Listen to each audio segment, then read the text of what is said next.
শনিবার মঙ্গল গ্রহ বক্রী হতে চলেছে কর্কট রাশিতে। কিছু রাশির জন্য সময়টা যথেষ্ট ভালো, কিছু রাশিকে সতর্কতা অবলম্বন করতে হবে।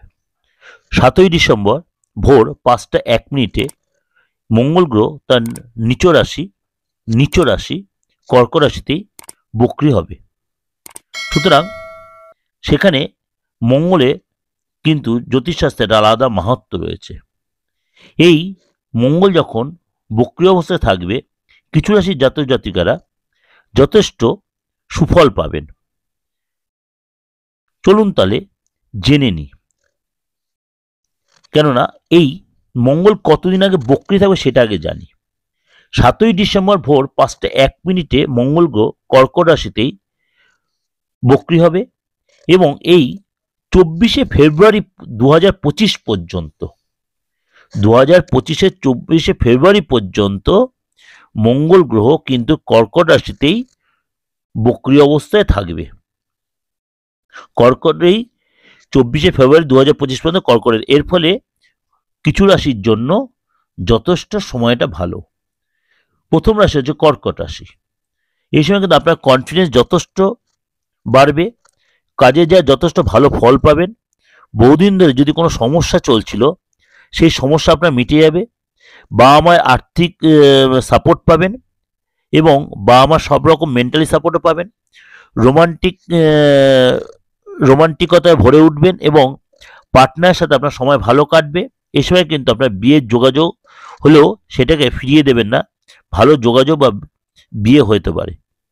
কন্যা রাশি, এই রাশির জাতক জাতিকাদের সমৃদ্ধি থাকবে তুঙ্গে, নতুন কোনো পথ খুলে যাবে, আমদানি নতুন রাস্তা খুলবে, বন্ধুদের সাথে সম্পর্ক ভালো হবে, ফ্যামিলি লাইফ ভালো হবে, সম্পত্তিগত লিটিগেশন মিটে যাবে এবং উৎসাহ উদ্দীপনা যথেষ্ট বাড়বে।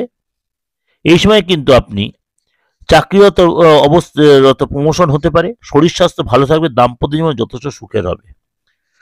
মকর রাশি, মঙ্গলের বক্রী অবস্থানের জন্য মকর রাশির জাতক জাতির যথেষ্ট শুভ প্রমাণ হতে চলেছে।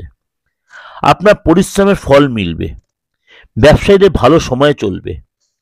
এই সময় ব্যবসায় নতুন কিছু সুযোগ আসবে, নতুন করে ব্যবসা করতে পারেন এবং কোথাও যেতে পারেন, কোথাও ঘুরতে যাওয়া বলুন, কাজের সূত্রে বলুন যেতে পারেন এবং অনেক ধরনের লাভবান হবেন, ব্যবসায় যথেষ্ট মুনাফা অর্জন করতে পারবেন।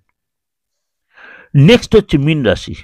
আটকে থাকা কাজ সম্পন্ন হবে, কর্মস্থলে সকল আপনার প্রশংসা করবে, কনফিডেন্স যথেষ্ট বেড়ে যাবে, সমাজে আপনার পরিচিতি আসবে, কাজের জায়গায় বদল করতে পারেন, কিন্তু বদল করবেন সেটা দেখে নেবেন, কিন্তু যদি ভালো জায়গায় অবশ্যই বদল তাহলে আপনি সাকসেস পাবেন। আপনার মনের সমস্ত ইচ্ছা কিন্তু পূরণ হবে। এটাও কিন্তু বারবার আপনাদের বলছি, এই যে আপনাদের কাছে আমি ট্রানজিটগুলো নিয়ে আলোচনা করি, যখন যে গ্রহের ট্রানজিট হয় প্রত্যেকটা রাশির উপর এফেক্ট হয়ে আপনার রাশিতেও হচ্ছে। এবার আমি অন্য গ্রহের ট্রানজিটে যেমন আপনার রাশির যে ভালো কোনো এফেক্ট বা খারাপ এফেক্ট হয়, দুটোকে একসাথে কম্বাইন করে নেবেন, দেখবেন খারাপটার প্রভাবটা হয়তো কমে যাবে এবং ভালো যে জায়গাটা সেটার সাথে মিশে গিয়ে অনেকটাই আপনার জায়গাটা অ্যাডজাস্ট হয়ে যাবে।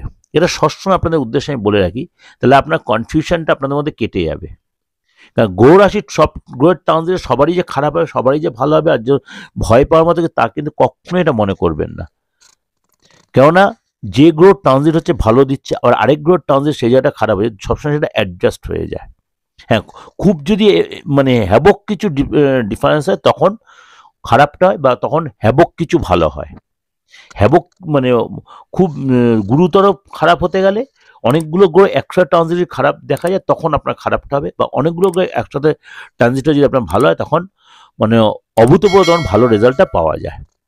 যাই ওভার আপনাদের প্রেজেন্ট করলাম, কারণ আপনারা কখনোই ভয় পাবেন না, কখনো কনফিউজড হবেন না, এই জন্য আপনাদের এত ডিটেলে আমি ডিসকাশনটা করি।